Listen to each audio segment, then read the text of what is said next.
Hello everyone, welcome to channel Target for IQ. My name is Advocate पायल जैन और आज हम एक बहुत ही इंटरेस्टिंग केस पर डिस्कशन करने वाले हैं जो कि गुवाहाटी हाई कोर्ट का है और जो कि आपके पॉक्सो एक्ट से रिलेटेड है। ठीक है, तो ये गुवाहाटी हाई कोर्ट का केस है जिसमें उन्होंने अपहोल्ड किया है man's conviction for raping his daughter और इसमें प्रोविजन को एक्सप्लेन किया है सेक्शन 29 और 30 जो कि पॉक्सो एक्ट है उसको भी काफ़ी उन्होंने एक्सप्लेन किया है।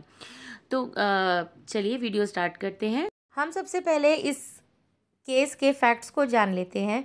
इसमें एक जो पिता है वो अपनी माइनर लड़की का असॉल्ट स्टार्ट करते हैं when she was in class 6 and on several occasions she मतलब यहाँ पे डॉटर जो है उसने कंप्लेंट भी की है अबाउट दीज ओकेजन्स अपनी मम्मी से, बट उसकी मम्मी ने उसकी बात का विश्वास नहीं किया and finally on one occasion the mother herself saw some incident of sexual assault upon her daughter and after that she called the village people and other relatives to her house.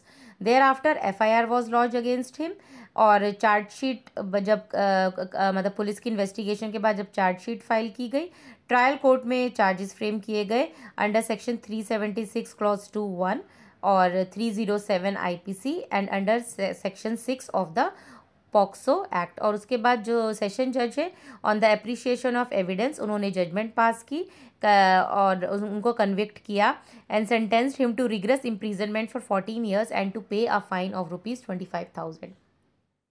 इस case से इस judgement के बाद जो ये एक तरीके से एग्रीव्ड पार्टी यहाँ पर कौन हुआ, एक्यूज, उन्होंने हाई कोर्ट में जाके अपील की।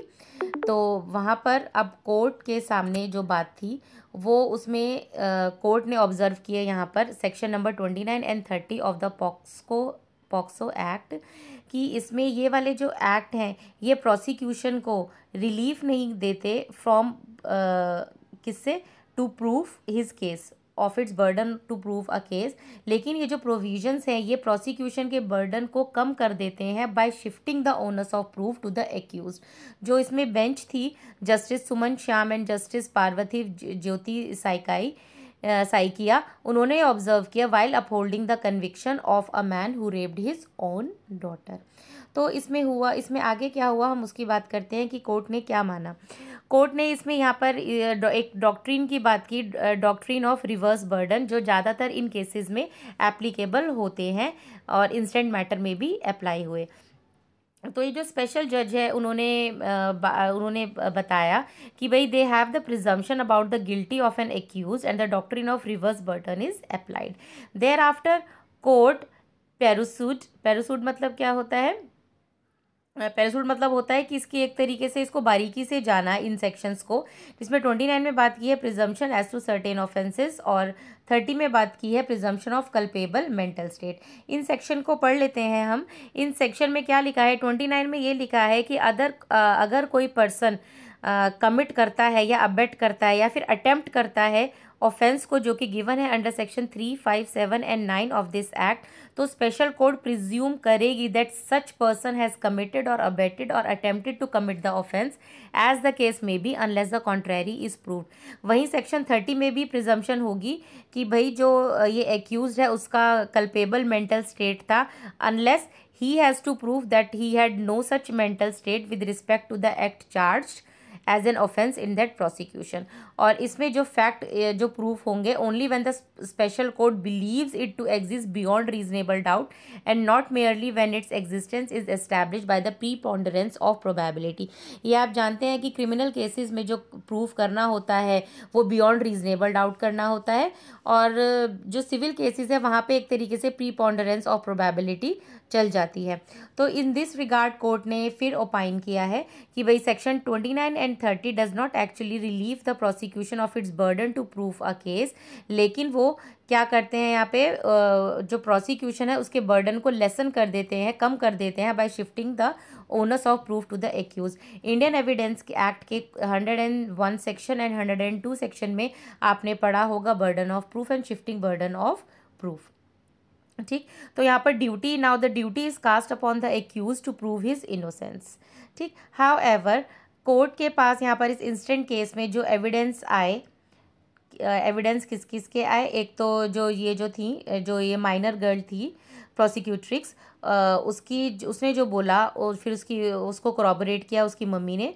और उसके बाद evidence of the prosecutrix was also corroborated by the medical evidence. तो इसमें ये था कि as per section 29 and 30 POCSO act, the presumption about the guilty of the accused यानी कि father was applicable in this case. और इस केस में कोर्ट ने ये भी ऑब्जर्व किया जो एपिलेंट फादर है वो प्रूफ नहीं कर पाए अपनी innocence by adducing evidence. Therefore the court opined that he failed to discharge his statutory burden and thus the trial court rightly held the charge brought against the appellant had been proved beyond all reasonable doubt. Consequently, the court held that the trial court had correctly appreciated the prosecution evidence in the light of aforesaid statutory provision and therefore the impugned judgment does not require any interference. तो इसलिए court ने इस appeal को dismiss कर दिया as being devoid of merit. Case का नाम था Purna Nahar Deka versus State of Assam. ठीक है, तो ये जो केस था ये बेसिकली यही समझाने के लिए था कि जो प्रोसिक्यूशन होता है उसको अपना केस तो प्रूफ करना ही होता है, उसको अपना मतलब अगर उन्होंने बता दिया कि किस तरीके से अपने एविडेंसेस उन्होंने दे दिए हैं, ठीक है, तो उन्हें बियॉन्ड रीजनेबल डाउट जाने की ज़रूरत नहीं है अपना केस प्रूफ करने के लिए, क्योंकि यहाँ पे रिवर्स बर्डन ऑफ प्रूफ का डॉक्ट्रिन लग जाता है, शिफ्टिंग बर्डन ऑफ प्रूफ हो जाता है एक्यूज के पास कि उसे अब बताना है कि वो किस तरीके से इनोसेंट है। और अगर वो बियॉन्ड ऑल रीजनेबल डाउट अपनी इनोसेंस प्रोड्यूस कर देते हैं तभी जाकर उन्हें रिलीफ मिलेगा, अदरवाइज वो एक्यूज ही रहेंगे और अदरवाइज उन्हें एक्यूज ही माना जाएगा। तो इस केस में भी ऐसा ही हुआ। आई होप आपको ये केस पसंद आया होगा और ये जो इस ऐसे केसेस को आप पढ़ा कीजिए जिससे कि आपके जो कॉन्सेप्ट्स हैं आपको और भी क्लियर हो जाएंगे। बाकी टारगेट फॉर IQ चैनल को मैं चाहूँगी प्लीज़ अगर अभी तक आपने सब्सक्राइब नहीं किया है तो प्लीज़ आप सब्सक्राइब कीजिए and thank you very much for watching my video.